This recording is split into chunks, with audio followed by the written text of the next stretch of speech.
나도 이제 내 생활이 필요해. 애들 봐주는 것도 이젠 지쳤어. 엄마! 갑자기 왜 이러세요? 저희가 효도도 할 겸 자주 찾아뵙는 거잖아요. 효도, 엄마 몸 안 좋은 거 알면서 애 맡기고 반찬 해달라는 게 효도야? 엄마! 워킹맘이 얼마나 힘든 줄 아세요? 엄마는 집에만 계셨으니까 모르시죠? 그래. 너 키우느라 평생 집에만 있었다. 그런데 이제 또 손주까지 키우라고? 손주 보는 게 즐겁다면서요. 거짓말이었어요? 즐겁지. 하지만 매일은 아니야. 매일을 너희 뒤치다꺼리만 하는 게 얼마나 힘든지 아니? 그럼 엄마 뜻은 뭐예요? 제가 회사를 그만두라는 거예요? 거봐. 지금도 너 얘기뿐이잖아. 엄마가 얼마나 힘든지 생각이나 해봤어? 허리 아파서 그러세요? 엄마, 저도 허리 아파요. 다들 그 정도는 참고 사는 거예요. 그럼 너도 이해해야지. 엄마도 힘들어. 이제 더는 못해. 그래요. 알았어요. 그럼 이제 오지 말라는 거죠? 그래. 이제 오지 마라. 뭐라고요? 이제 연락도 하지 마라. 나도 내 인생 좀 살아야겠다. 영상 시작 전 구독과 좋아요 부탁드립니다. 구독은 무료이니 오른쪽 아래 구독 버튼 눌러주세요. 알림 설정까지 해두시면 더 많은 이야기를 놓치지 않고 보실 수 있습니다. 저는 박영자입니다. 올해 65이 됐네요. 몇 달 전부터 우리 아파트 비밀번호를 바꾸고 자식들과 거리를 좀 뒀더니 아파트 주민분들이 아이고 너무하신 거 아니에요 하시더라고요. 오늘은 제가 왜 그런 결정을 할 수밖에 없었는지 말씀드리고 싶습니다. 매일 새벽 6시 저는 알람 소리가 울리기도 전에 눈이 떠집니다. 어김없이 딸이 아이들을 데리고 왔기 때문입니다. 엄마, 죄송해요. 오늘 아침에 회의가 있어서 애들 아침 먹이고 학교 보내주실 수 있죠? 그래, 알았다. 너무 걱정하지 마. 그렇게 딸은 아이들을 맡긴 채 서둘러 나가는 일이 일상다반사였습니다. 어린 손주들은 입맛이 없다며 밥도 잘 안 먹으려 하고 남자아이만 둘이다 보니 힘에 부칠 때가 한두 번이 아니었습니다. 등교 전쟁을 치르고 한숨 돌리나 했더니 며느리한테서 전화가 왔습니다. 어머님, 저번에 해주신 멸치볶음이랑 장조림 너무 맛있었는데 부탁 좀 드려도 돼요? 한숨이 절로 나왔지만 며느리 목소리가 어찌나 상냥한지 거절할 수가 없었습니다. 그렇게 장을 보러 나가는데 딸에게 전화가 왔습니다. 엄마, 오늘 회식이라 좀 늦을 것 같은데 애들 저녁이랑 학원 좀 부탁해요. 오후가 되니 현관 비밀번호 누르는 소리가 들렸습니다. 할머니, 배고파요. 오늘 간식은 뭐예요? 저는 이렇게 며느리 반찬 해주랴, 손주들 간식 챙기랴 밤늦게까지 쉴 틈이 없었습니다. 퇴근길에 들른 큰딸은 늘 그렇듯 소파에 기대 앉아 한숨을 내쉬었습니다. 엄마, 진짜 피곤해. 회사에서 오늘도 야근할 뻔했다니까요. 저녁상을 차리는 제 모습을 바라보던 딸은 9시가 다 되어서야 일어났습니다. 엄마가 계셔서 정말 든든해요. 고마워요, 엄마. 딸과 손주들을 집에 보내며 생각했습니다. 내 하루가 온전히 자식들을 위해 흘러가고 있다는 걸 말입니다. 그래도 내가 해준다고 하니까 자식들이 더 의지하는 걸 이제 와서 뭐라고 말을 하겠나 싶었습니다. 문득 텅 빈 거실을 보다가 옛날 사진첩을 꺼내보았습니다. 딸이 중학생, 아들이 초등학생이었을 때였죠. 그때도 정신없이 바빴던 시절이었습니다. 여보, 어쩌지? 이번 달은 애들 학원비가 좀 빠듯할 것 같아. 남편은 매달 월급날이면 한숨부터 쉬었습니다. 그래도 아이들 교육만큼은 제대로 시키고 싶었습니다. 여보, 제가 시장 김치 납품하는 일을 시작했어요. 벌써 몇 군데랑 얘기도 다 해놨으니까 너무 걱정 마요. 당신이 애들은 어쩌고? 아침 일찍 담그고 낮에 배달하면 돼요. 저녁엔 애들 챙길 수 있어요. 그렇게 저는 새벽 4시면 일어나 김치를 담갔습니다. 좁은 주방에서 혼자 버무리고 포장하고 아이들 도시락도 싸고 남편 출근 배웅하고 나면 바로 시장으로 달려갔습니다. 영자 씨 이번 주는 배추김치 10박스 더 부탁해요. 네, 알겠습니다. 내일 아침 일찍 가져다 드릴게요. 허리가 끊어질 것 같아도 웃으면서 답했습니다. 이렇게라도 해서 아이들 학원비를 벌어야 했으니까요. 그렇게 10년을 넘게 살았습니다. 딸이 대학교 합격했다는 소식을 들었을 때는 새벽에 담근 김치 위에서 얼마나 울었는지 모릅니다. 엄마, 나 됐어. 일지망 붙었어. 그때 딸의 목소리가 아직도 생생합니다.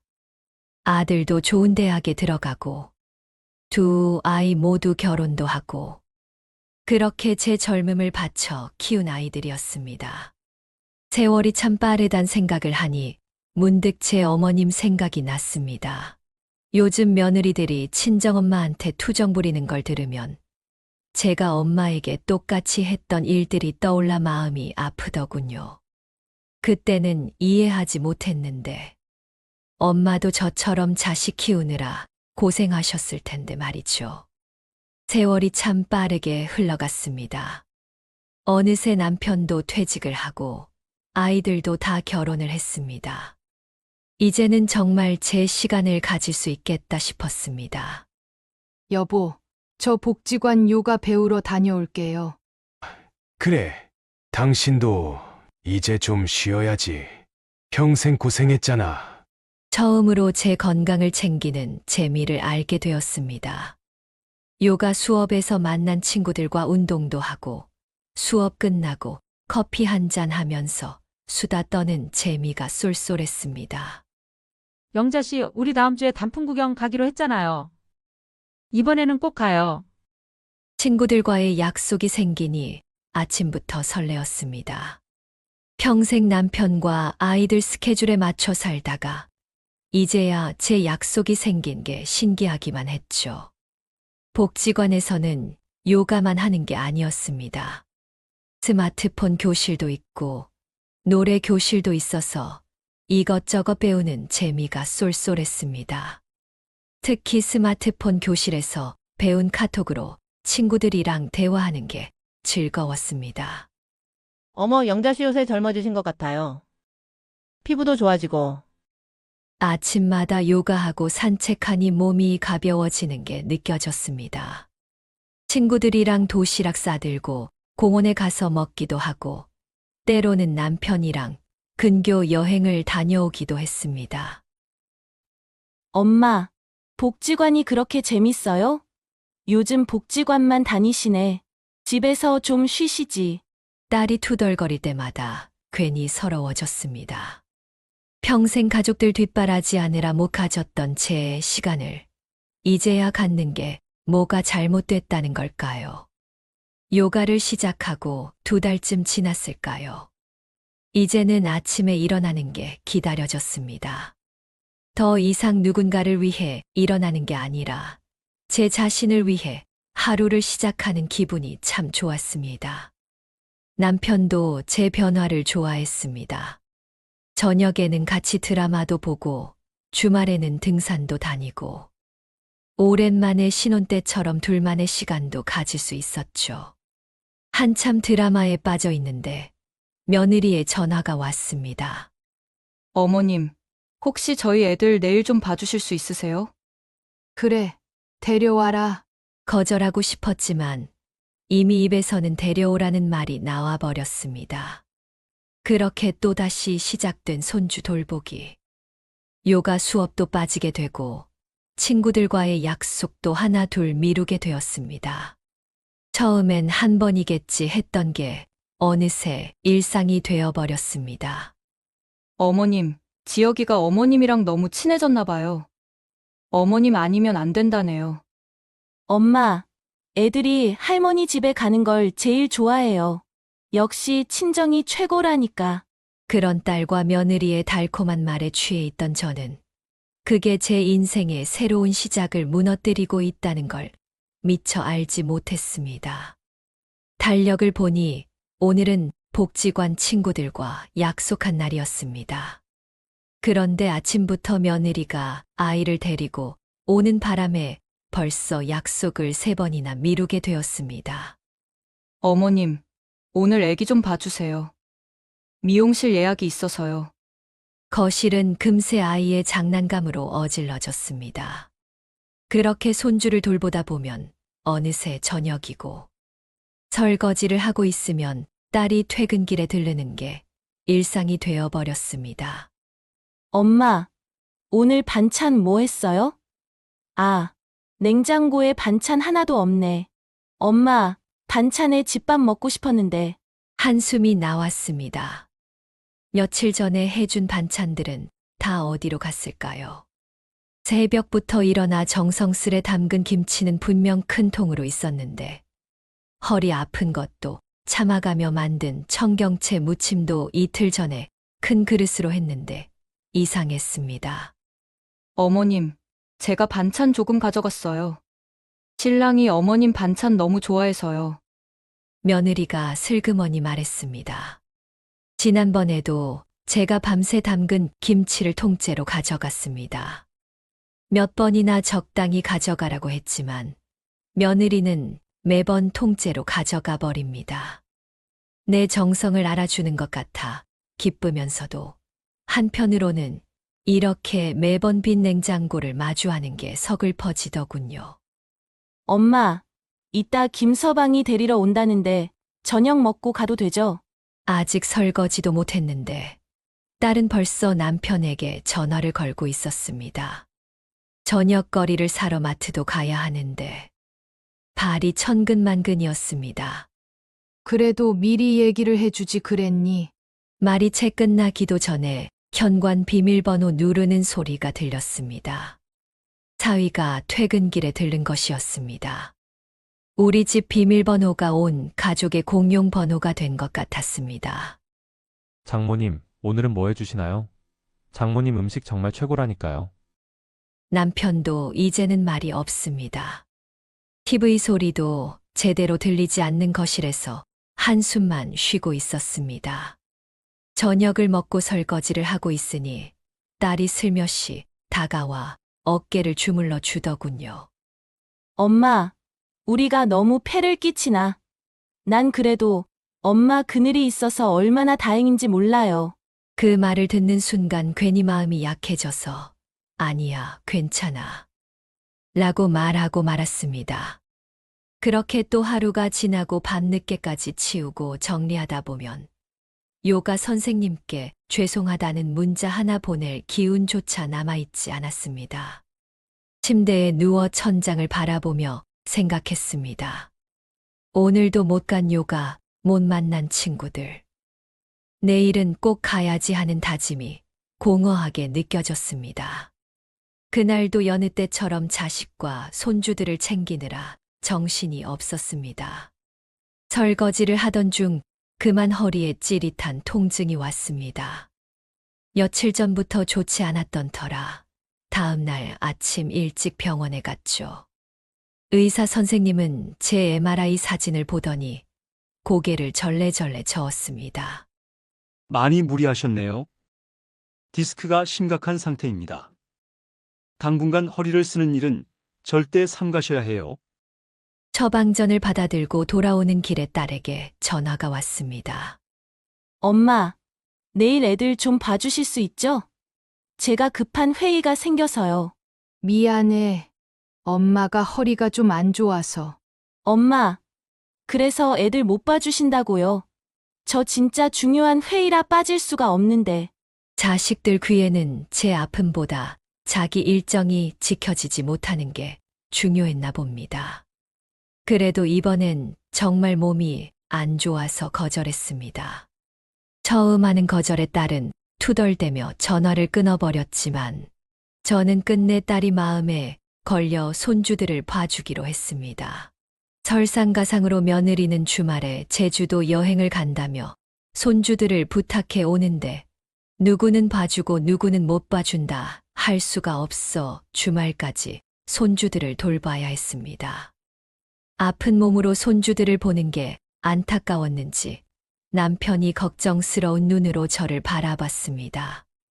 여보, 이러다 당신 몸 버려. 이제 좀 단호하게 말해서 자기 자식은 자기들이 돌보게 하자고. 그렇게 약을 먹어가며 한 달을 버텼습니다. 어느 날은 앉지도 못할 만큼 허리가 아팠지만 자식들은 제 사정 따위는 아랑곳하지 않았습니다. 결국 장을 보다가 그만 쓰러지고 말았습니다. 눈을 떠보니 응급실이었습니다. 의사 선생님은 과로와 스트레스로 인한 실신이라 했고 당분간 절대 안정이 필요하다고 했습니다. 엄마, 이제 어떡해요?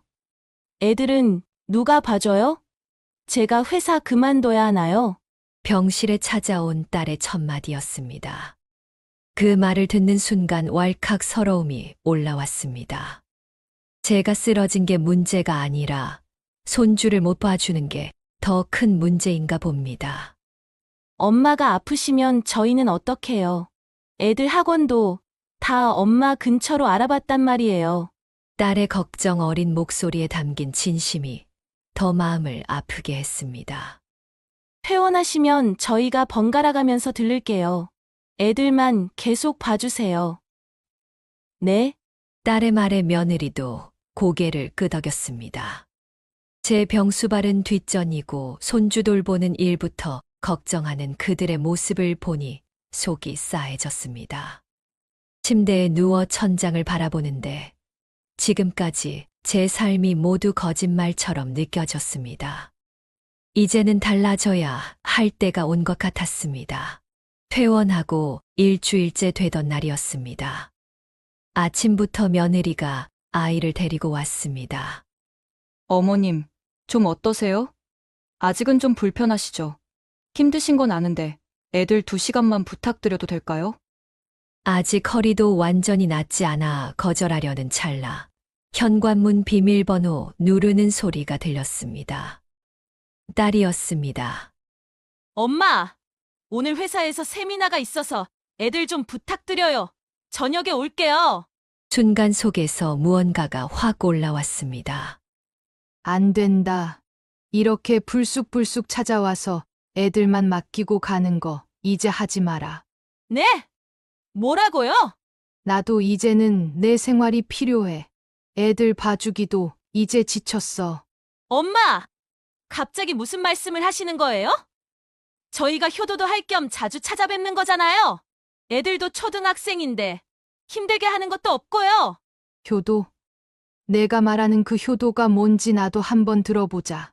엄마 몸이 안 좋다는 건 알면서 매일같이 애들 맡기고 반찬해달라고 하고. 이게 효도니? 엄마! 제가 얼마나 바빠요?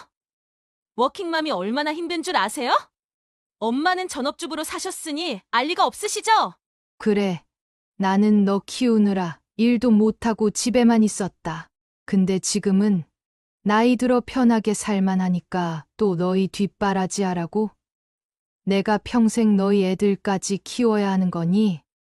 엄마! 그렇게 손주들이 부담스러우셨어요?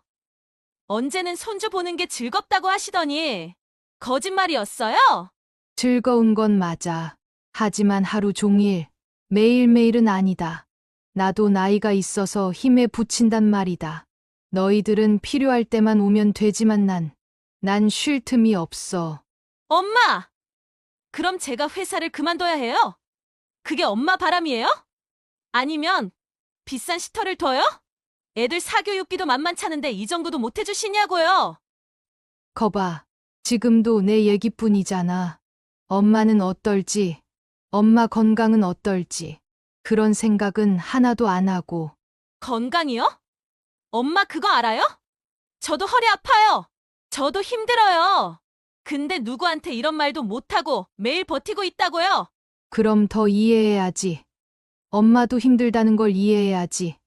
내가 힘든 걸 아는 엄마가 이렇게까지 말하는 게 얼마나 속상하겠어. 알았어요.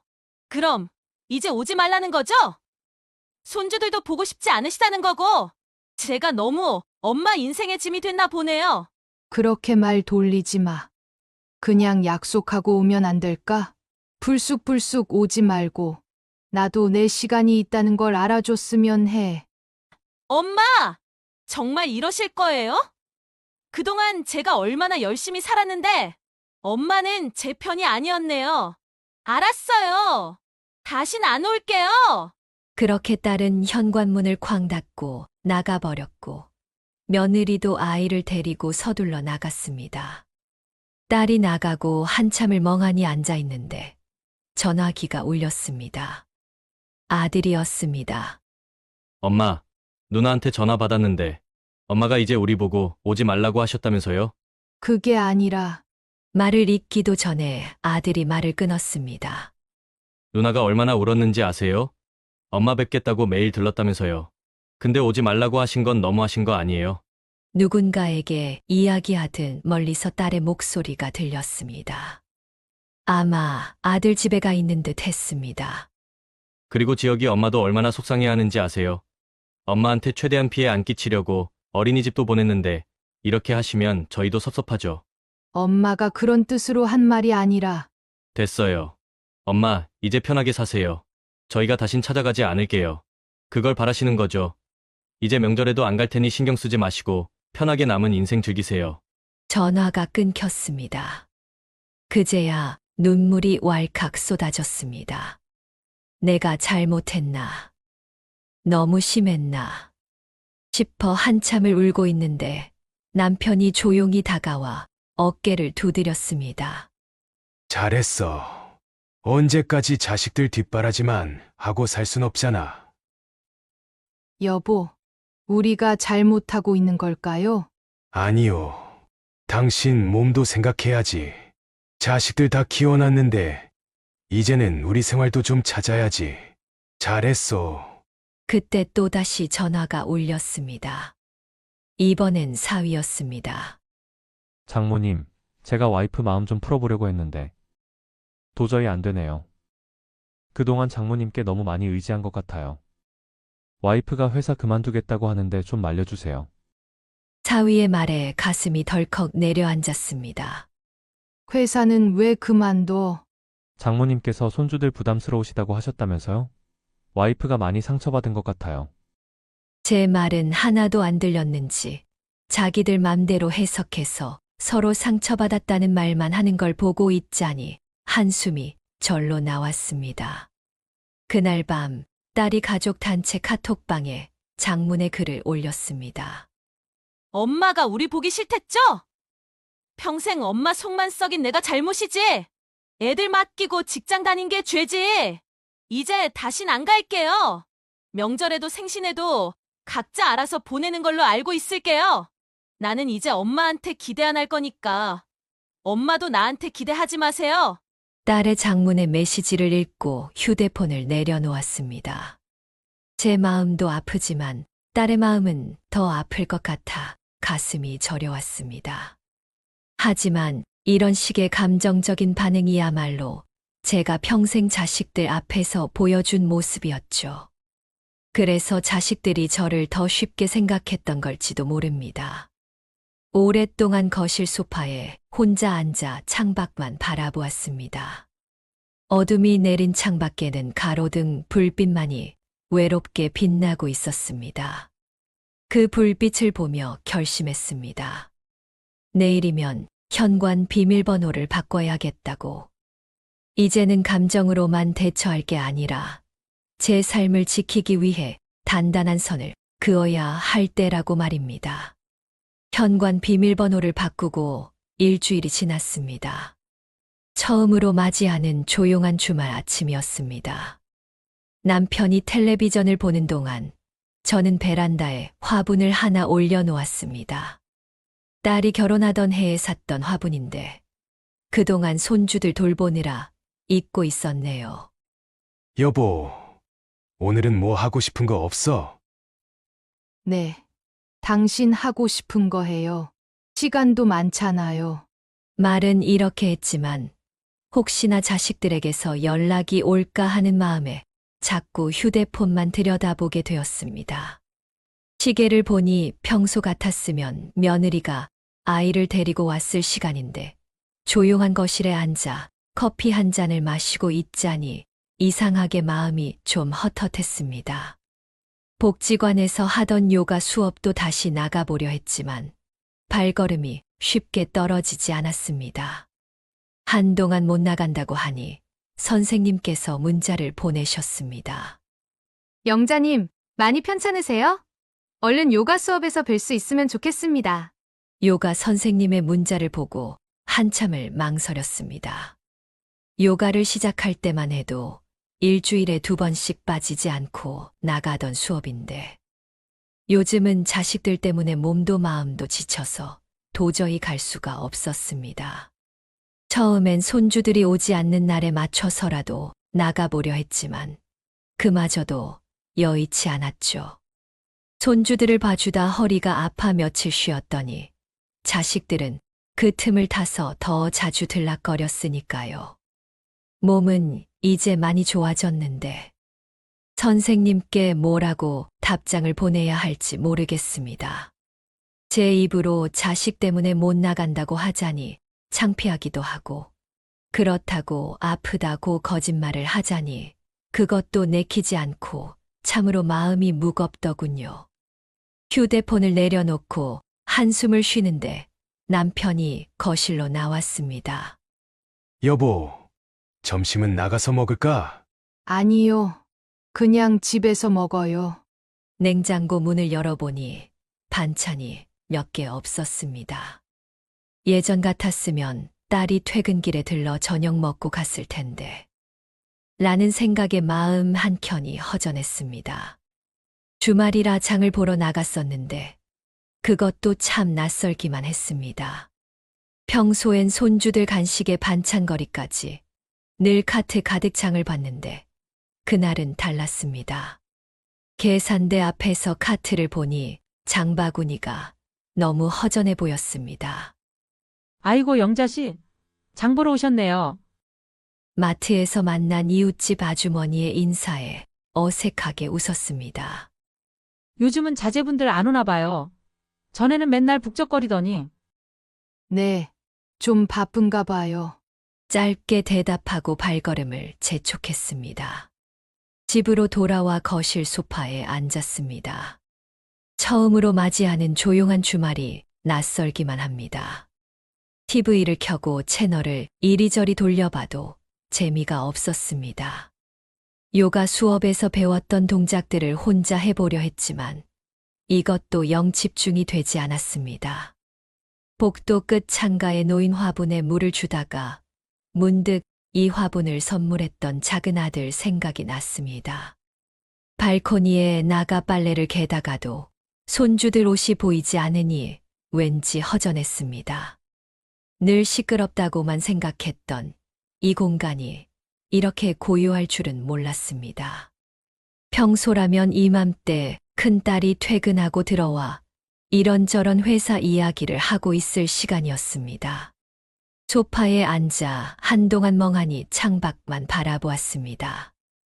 앞집 아이들이 학원 가는 모습이 보이자 저도 모르게 시계를 확인했습니다. 손주들 학원 시간을 체크하는 건 이제 제 몫이 아닌데도 말입니다.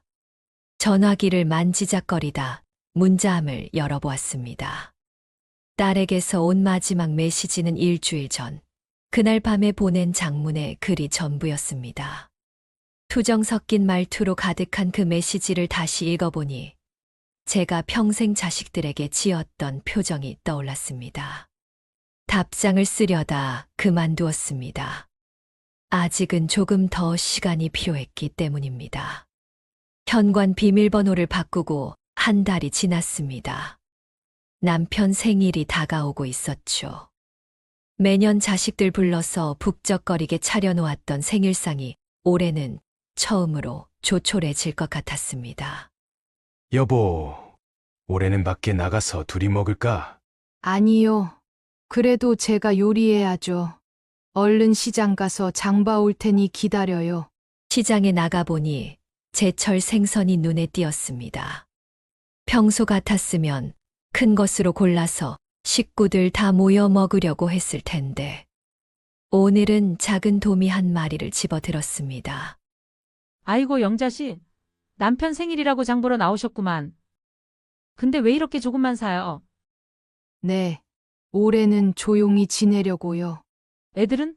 다들 안 와요. 말문이 막혔습니다. 마음 한켠이 아려왔지만 얼굴엔 담담한 미소를 지었습니다. 집으로 돌아오는 길에 딸한테서 문자가 왔습니다. 엄마, 오늘 아빠 생신이죠? 근데 엄마가 우리 보고 오지 말라고 하셔서 저희가 어떻게 해야 할지 모르겠네요. 한참을 보다가 답장을 썼습니다. 그래. 너희들도 바쁠 텐데 신경 쓰지 마. 아들도 연락이 왔습니다. 어머니, 아버지 생신 축하 인사는 꼭 드리고 싶은데 아내랑 같이 잠깐 들러도 될까요? 매년 손주들이 초를 불고 자식들과 함께 노래 부르던 생일상. 올해는 그런 모습을 볼 수 없다고 생각하니 마음 한구석이 싸하게 아려왔습니다. 조촐한 생일상을 차리면서 문득 지난 날들이 떠올랐습니다. 매년 이맘때면 손주들은 할아버지 옆에 앉아 제잘거렸죠. 식탁이 터져나갈 듯 시끌벅적했던 그 순간들. 그리워하면서도 한편으로는 그때의 피곤함도 생각났습니다. 남편 앞에 상을 차려놓고 보니 모든 게 명확해졌습니다. 내가 진정으로 원하는 건 자식들과 완전히 끊어지는 게 아니었습니다. 그저 서로가 적당한 거리를 두고 서로의 생활을 존중하면서 만날 수 있으면 좋겠다는 생각이 들었습니다. 통화 목록을 보니 자식들에게서 부재중 전화가 와 있었습니다. 아마도 남편 생일 축하 전화였겠죠. 받지 못한 전화기를 바라보다가 결심했습니다. 이제는 새로운 규칙이 필요할 것 같았습니다. 일방적인 단절도 일방적인 희생도 아닌 서로가 편안한 거리를 찾아가는 그런 규칙 말입니다. 일주일을 더 고민하다가 자녀들과 이야기를 나누기로 했습니다. 처음엔 문자로 할까 했는데 이건 꼭 얼굴 보고 해야 할 것 같아서 딸에게 먼저 연락했습니다. 통화 좀 할 수 있니? 네. 엄마, 말씀하세요. 시간 되면 잠깐 만나자꾸나. 근처 카페에서 딸을 만났습니다. 한 달 만에 보는 얼굴인데 왠지 더 야위어 보였습니다. 회사는 잘 다니고 있어? 네, 회사는 잘 다니고 있어요.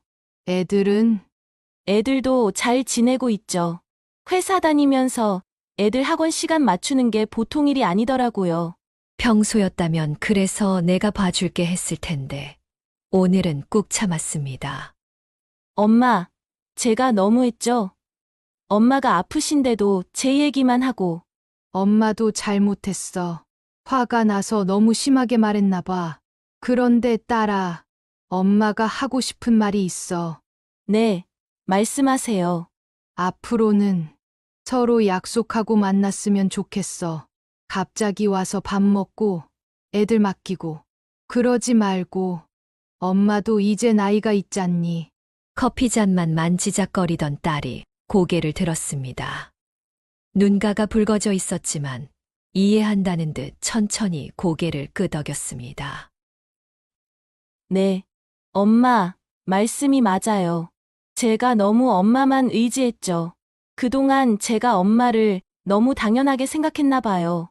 회사 일한다고 저 편하자고 엄마를 너무 힘들게 했나 봐요. 죄송해요, 엄마.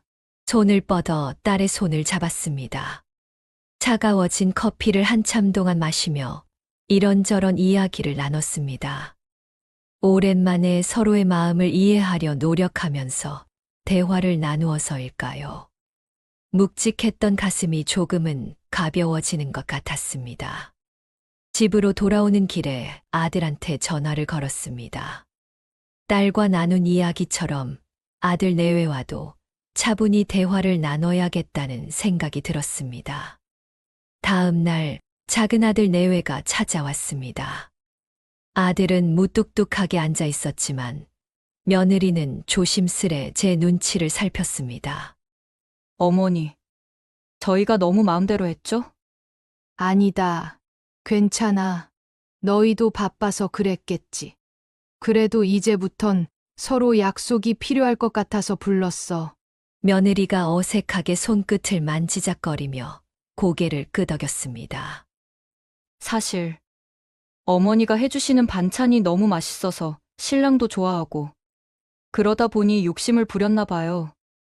반찬도 해주고 손주도 보는 게 당연한 건데, 다만 이제부터는 서로 시간 약속하면서 지냈으면 해. 갑자기 오지 말고. 네. 앞으로는 어머님 일정도 먼저 여쭤보고 시간 맞춰서 올게요. 미안해하지 마. 이제부터라도 서로 배려하면서 지내면 되니까. 아들이 무거운 목소리로 말했습니다. 엄마, 저희가 너무 엄마만 찾았죠. 아버지랑 둘만의 시간도 필요하실 텐데. 그래. 이제 나도 늙었나 봐. 체력이 예전 같지 않네. 오랜만에 가족들과 이야기를 나누고 나니 마음이 한결 가벼워졌습니다. 그동안은 서운한 마음을 혼자서만 사귀다가 폭발해버렸는데 이렇게 터놓고 이야기를 하니 후련했습니다. 집으로 돌아오는 길에 남편이 물었습니다. 많이 힘들었지. 이제 좀 나아질 것 같아요. 그동안은 제가 참기만 했는데, 이제는 서로 조금씩 맞춰가 보려고요. 우리도 이제 우리 둘만의 시간을 가져보는 게 어떻소? 제주도에서 한 달 정도 살아보면 좋을 것 같은데. 제주도요? 그동안 자식들 뒷바라지하느라 여행 한번 제대로 못 갔잖아. 이참에 가보는 거지. 그래도 될까요? 우리도 이제는 우리만의 시간이 필요하지. 제주도 가기 전에 애들이랑 다 같이 밥이나 한번 먹을까? 남편의 얼굴에 오랜만에 환한 미소가 번졌습니다. 저도 모르게 따라 웃음이 나왔습니다. 이제야 진짜 해결책을 찾은 것 같았습니다.